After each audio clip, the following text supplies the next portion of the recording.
Good evening, and thank you for joining us for this 13 Plus FastCast. I'm Mary Coleman. And I'm Dan Maries. Let's begin with some of our news headlines tonight. Yeah, so Zillow Home Loans is offering a new option here in Arizona for people looking to buy a home. It's called the 1% Down Program and allows eligible home buyers to pay as little as 1% down on their next home. And at closing, Zillow will contribute an additional 2%.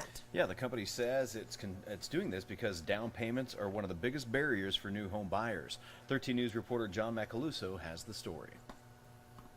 One of the hurdles of home ownership is down payment. The other one's credit. So anytime you can provide first-time home buyers with the opportunity to purchase a home and overcome those obstacles, it's always going to be a good thing. Zillow Home Loans' 1% Down program offers first-time borrowers here in Arizona the option to put a 1 to 3% down payment on a home with a grant being provided for an additional 2%. Now, the plan is meant for people looking to buy a home but don't have enough for the down payment. The program is a traditional mortgage, with Zillow covering the 3 to 5% of the down payment. The remainder of the mortgage would look no different than if you would put down that money yourself. Many local experts I talked with say this is overall a good thing, but if you're in the market for a home, it's important to do your research. Right now, with interest rates being as high as they are, anything that is going to help benefit a borrower to get them in a house can be seen as a good thing. The point is, though, it's not only Zillow that you can go through to find these programs and get this accessibility to borrowing. They also recommend taking a look at some local lenders. If you're a first-time home buyer, I always recommend find yourself a local lender that you can pick up the phone, or you can drive down to their office and literally have a face-to-face or at least a conversation with the person that's going to handle your loan, because it is scary being a first-time home buyer.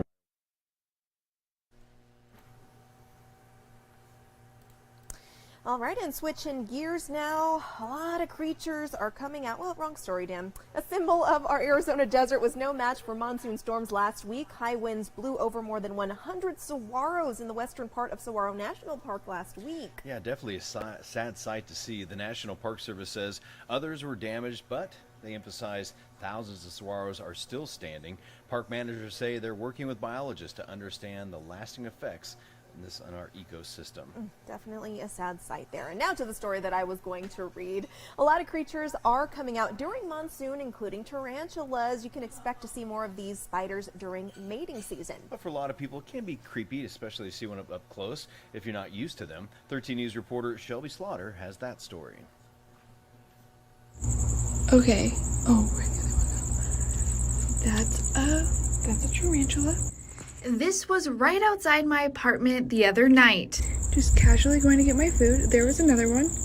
I'm told this isn't unusual for this time of year. Experts with Tucson Wildlife tell me these guys start to come out during monsoon to look for a mate and to hunt. And the ones you typically see out and about, like this Arizona blonde tarantula right here, are typically male. Females don't move a lot. It's the males that do the moving. They are the ones that travel.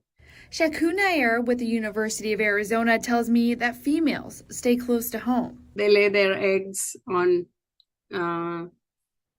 inside the burrow and protect the eggs. So if you see one, oftentimes they live nearby. Nair tells me tarantulas come with a bad rep, but they are pretty docile creatures. Of course, they have venom. They're hunters. All spiders are hunters, right? They hunt for their prey. Nair says that they don't become aggressive unless they are scared, so if you see one, leave them alone, and they will do the same.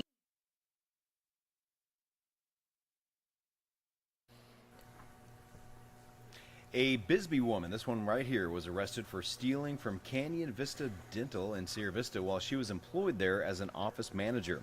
Sierra Vista police say Brianna Anderson, a 36-year-old Bisbee resident, allegedly stole more than $40,000 in cash and checks from the business. Anderson was responsible for making daily cash deposits and checks for Canyon Vista Dental. And during the investigation, the SVPD Special Operations Bureau found that Anderson failed to make numerous deposits from May 2022 through June 2023. Sierra Vista Police said Anderson was arrested on August 22nd on charges of fraudulent schemes, theft, and money laundering. In Florida, a federal hate crimes investigation is underway after a gunman killed 3 black people in Jacksonville before killing himself. It happened over the weekend. Brian Todd has the very latest on that story. New information tonight about Saturday's racist shooting rampage in Jacksonville. New video shows that before the shooter killed 3 black people at a Dollar General store, he stopped at a different dollar store, but only came out with a bag. When I'm looking at it, it doesn't appear to me that he wanted to face anyone that may cause him any issues. So it looks like he wanted to take action at the Family Dollar. That's what it looks like. And he did not, because I think he got impatient and got tired of waiting. He then went to Edward Waters University, a historically black university. Video shows the suspect apparently parks in a lot, gets a bag out of the hatch, then puts on a vest. Then a security officer responding to a student's tip approaches. The suspect speeds off, jumping the curb and almost hitting a column as he was chased off. For you to have on a tactical vest, gloves and a mask, the question raised, what are you doing here? Authorities revealing today the shooter previously worked at a Dollar Tree store. Writings left behind by deceased shooter Ryan Palmetter show he wanted to kill black people, the sheriff says. The manifesto is quite frankly, the diary of a madman. Law enforcement releasing 2 short video clips of the gunman's rampage at the Dollar General store, aiming his rifle at a car in the store's parking lot, then aiming it inside the store. I heard, "Pop, pop." I turned around, I seen him drop. The video also showing officers storming the store, looking for the suspect, and visibly reacting when they hear the shot believed to be a self-inflicted gunshot. Community representatives are demanding broader action to address racism and hate crimes. It's unjust that we can't even walk on the sidewalks. We're not safe in any stores. A federal hate crimes probe has already been launched. We can't let hate prevail, and it's on the rise. It's not diminishing. The 3 victims, all black: Angela Carr, an Uber driver, Gerald Gallion, who has a 4-year-old daughter, and A.J. Laguerre Jr., who worked at the store. He was a real sweet young fellow.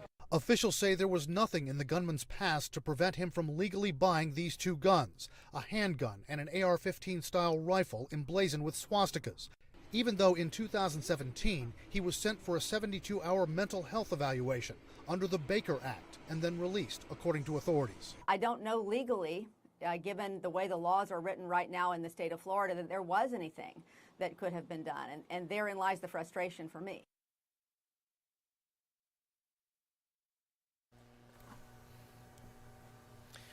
Well, hello, Damien. Hi, Damien.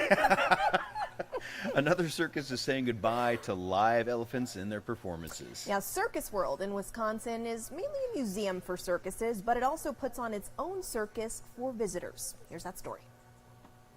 Back in the days of your great-grandparents, in years gone by, on Circus Day was heard this cry: "Hold your horses!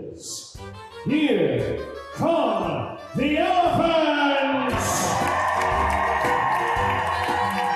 There are 135 years here in Baraboo, and over 62 of our 64 years here at Circus World.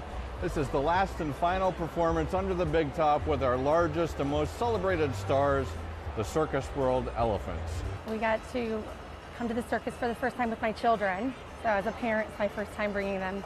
So it was really special and also very monumental because we had to say goodbye to the elephants for their last time here. From 1888 on, the first 2 elephants come to town, Babe and Fanny.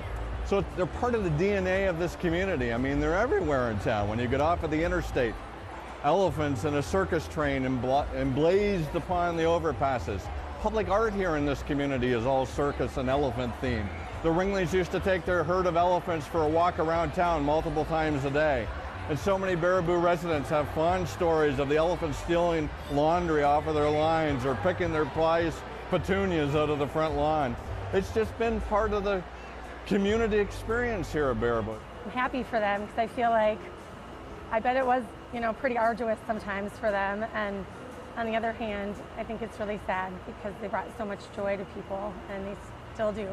There's nothing that can really replace them. The show will go on, but there'll be a jumbo-sized hole in all of our hearts. Well done, and thank you for spending your life here in Wisconsin. Have a nice